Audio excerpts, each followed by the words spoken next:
Hello dear students, welcome back to CSE tutorial.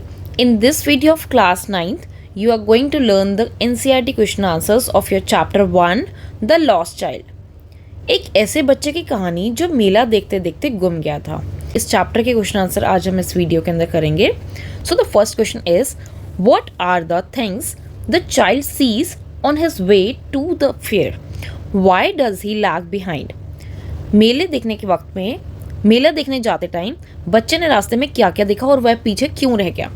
So its answer is on his way to the fair the child sees toys balloons of different colours, garland of gulmohar, a swing and a snake charmer playing a flute. He lags behind because he is fascinated by the things sees on his way to the fair. His parents constantly call him so that he does not get lost in the crowd. अब यहाँ पे हुआ क्या, मेले में जब बच्चा गया तो वहाँ पे वो अलग अलग चीज़ों को देख के मन में आता ना कि हाँ मेरे पास ये भी हो, मैं वो भी खरीद लूँ, ये भी चीज़ें देखूँ. तो वैसे ही वो भी बच्चा कभी खिलौने देखता था, कभी अलग अलग रंगों के बलून्स देख रहा था, फिर गुलमोहर की माला थी, कभी स्नेक चार्मर को देखते वो उनमें ही मंत्रमुग्ध हो जाता था और उन्हीं को ही देखता रहता था. इसी वजह से, इन चीज़ों से फैसिनेट होने की वजह से वह मेले में अपने पेरेंट्स से पीछे रह जाता था. बट उसके पेरेंट्स उसको लगातार आवाज़ लगा रहे होते हैं कि चलो आगे चलो, जल्दी आ जाओ. इस तरीके से उसको पुकार रहे होते हैं ताकि वह बच्चा कहीं पे गुम ना हो जाए इतनी भीड़ के अंदर.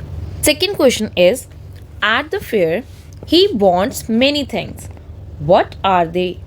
Y does he move on without waiting for an answer.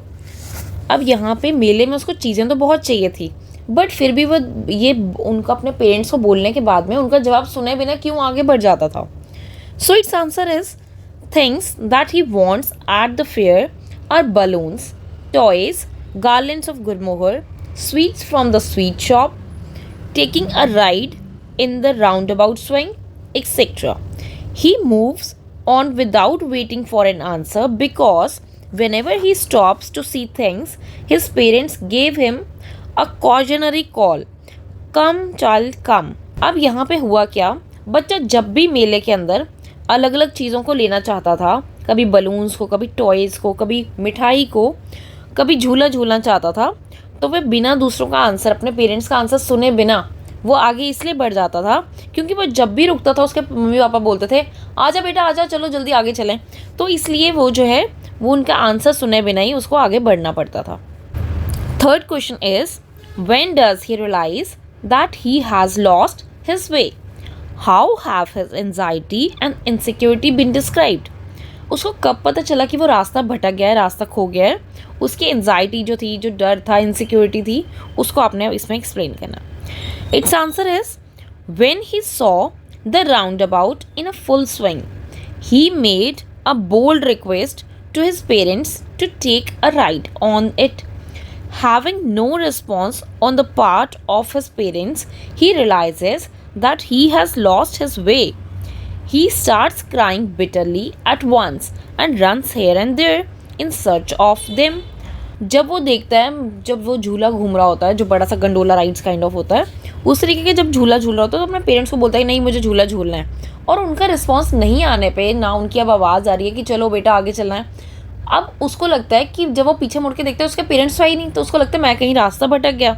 और फिर वो जो है जब उसको ये रियलाइज़ होता है और फिर वो रोना शुरू कर देता है और उनको इधर उधर ढूंढना शुरू करता है. Fourth question is why does the lost child loss interest in the things that he had wanted earlier. बच्चे को उन चीज़ों के अंदर इंटरेस्ट क्यों ख़त्म हो जाता है, अब वो उनको क्यों नहीं लेना चाहता जिनको वो पहले लेना चाहता था, खरीदना चाहता था या प्राप्त करना चाहता था. So its answer is the lost child loses interest in the things that he had wanted earlier because only things that he wants at that moment is his parents. He is panic stricken and he just want to be united with them again. अब यहाँ पे हुआ क्या, जब वो मेले में अपने पेरेंट्स से बिछड़ जाता है तो उसको अपने पेरेंट्स की एक तो इम्पोर्टेंस याद आती है और दूसरा उसको वो पैनिक कर रहा होता है. उसको लगता है कि नहीं इस वक्त मुझे और कुछ नहीं चाहिए, I just want my parents. और वो अपने सिर्फ पेरेंट्स को मिलना चाहता था, उसे और कुछ नहीं चाहिए था.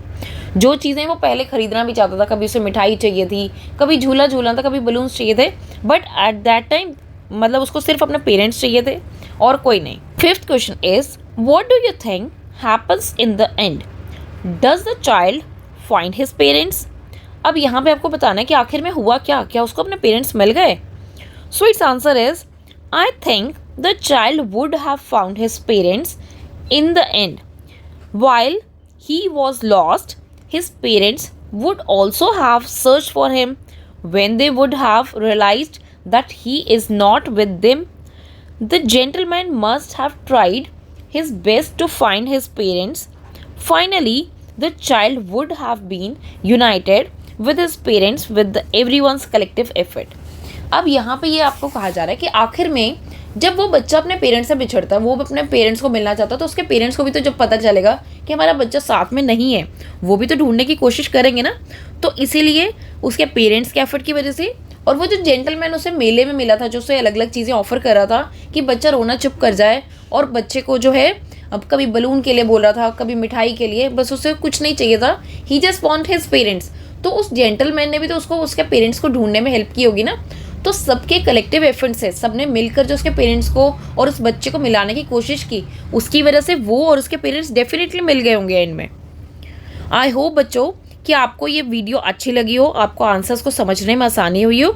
अगर आपकी कोई भी डाउट्स या सजेशंस हैं तो मुझे कमेंट्स में लिखके ज़रूर बताना, और वीडियो अच्छी लगी है तो वीडियो को प्लीज़ लाइक करना, और चैनल को अगर अभी तक सब्सक्राइब नहीं किया तो please like share and subscribe. Thank you.